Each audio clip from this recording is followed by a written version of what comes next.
I think the one thing that I have focused a lot on in my writing, the way in which we're all socialized to believe that it's okay to discriminate against poor person. You know, if you're poor, you know, we don't have you don't have the same rights as I do, and this is pretty universal. It's not just in Jamaica, but I think in many other societies people are more conscious of it, and so they make allowances. You know, make sure that to ensure that such discrimination isn't institutionalized, or if it is, to counteract it.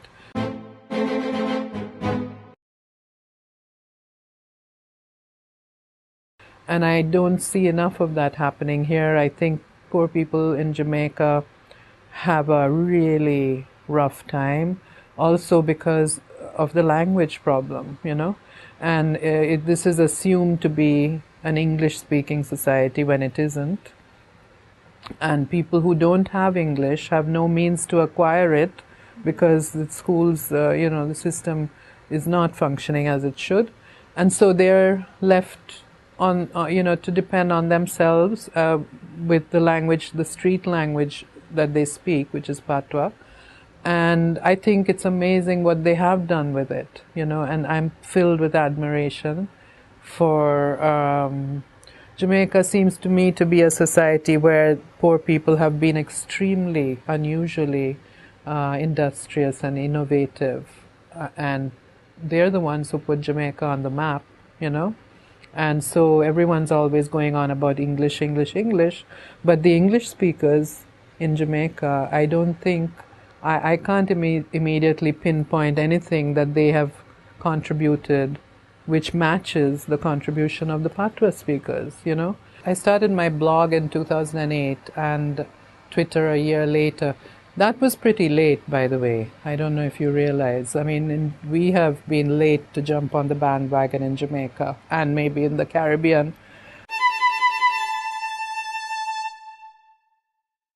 As I say on my blog, the last straw was when they changed the word in a particular column I'd written, in which I mentioned Bollywood a few times.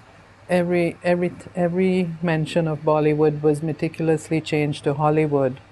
And it, of course, doesn't make any sense then because the two are not synonymous. So this absolutely infuriated me, and I decided this is enough. I don't need to do this anymore. This is the moment, this is the time to start a blog. So that's what I did. Well, it's, you know, the irony was, for me, was that this change was being made in another third world country, which I thought should have been more sensitive to the fact that, you know, there's Nollywood, there's Tollywood, and now people are talking about Jollywood. Yeah, and so what is so strange, I mean, Bollywood, for God's sake, next to Hollywood, is the biggest. And in fact, it actually outstrips Hollywood in terms of the number of films that India produces, or Bollywood produces every year. And the idea that there could be somebody working at a newspaper who had never heard of Bollywood and didn't understand the distinction between Bollywood and Hollywood was disturbing. I mean, now it's exported all over the place and so on, but it's like, you know, dancehall music came up because there was a demand for local music, you know, a particular kind of music and so on. I'd say 80% of what is produced in Bollywood is rubbish, in the same way that 80% of what's produced in dancehall is not very good quality. Where dancehall is concerned, you can see it in the confidence of people like Usain Bolt and the other athletes who are just so, and they're all, by the way, listening to dancehall. They're not listening to traditional reggae, you know. But I think that Jamaican society is too resistant to the idea that there may be positive aspects of dancehall music. And in the same way that in India, Bollywood, my dad, for instance, would not let me go to Bollywood movies when I was a child because he disapproved of them. And he thought, no, you know, it's degraded, it's, you know, foolish plots and, you know, substandard, whatever, right? The same sort of way in which dancehall is looked at here. Small Axe was an effort to create a community of like-minded people who were concerned about the development of the intellectual sphere in Jamaica and in the Caribbean, and not just the intellectual sphere. I mean, the idea of creating a space for intellectuals to criticize or to offer their opinions about what is happening in society here, in the economy, the polity, the society in general. There was nowhere to do that, and so Small Axe, I think, is a repository of such work.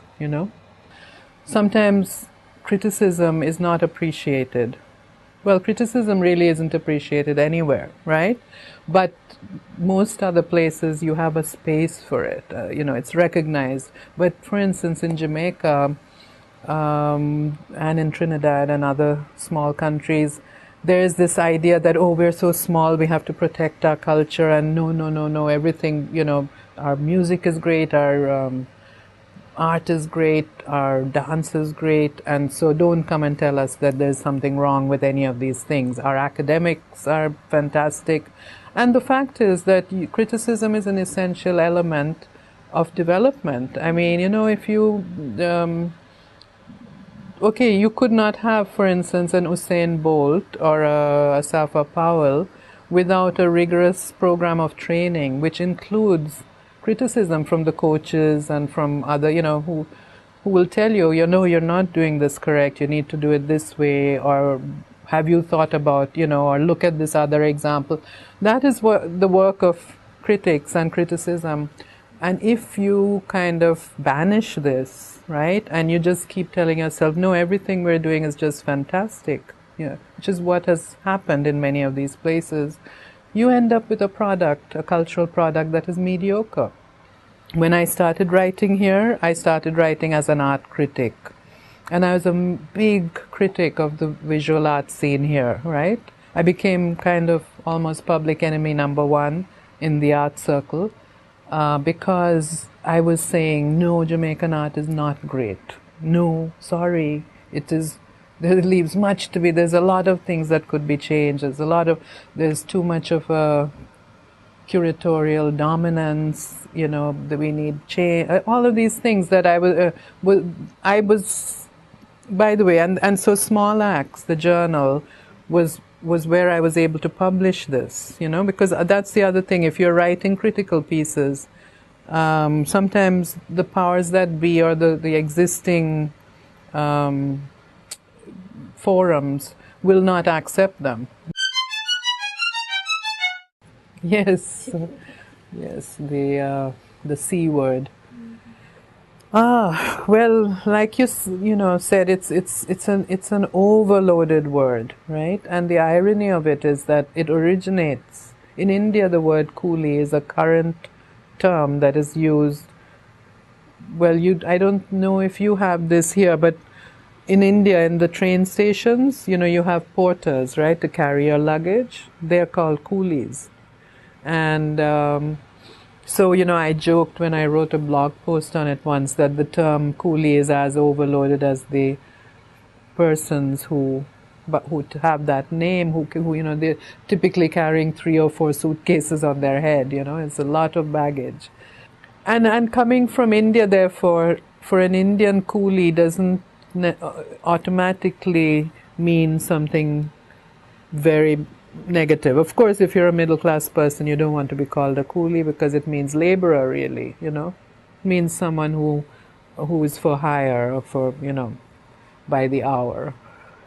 But in the Caribbean, it has very distinct sort of associations, which, depending on where you are, for instance, in Trinidad, it's almost illegal to say the word coolie. It's considered so so damaging to a person's self-esteem that it's just completely frowned upon. Whereas in Jamaica, people will use it quite freely. And I think some Indo-Jamaicans are offended by it, but it is so commonly used that it doesn't have quite the same connotations that it does in Guyana or Trinidad.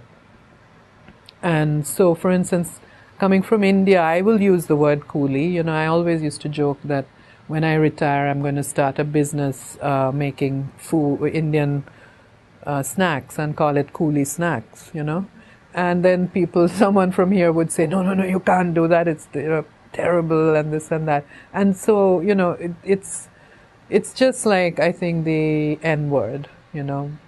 And yeah, and so Indians will use it to call each other coolie in a joking manner and so on. But you can't call me cool. You know, if you or you, one of you says coolie to an Indian, it might be received differently. And so it's such a problematic word that it's best to just avoid it, unfortunately, you know.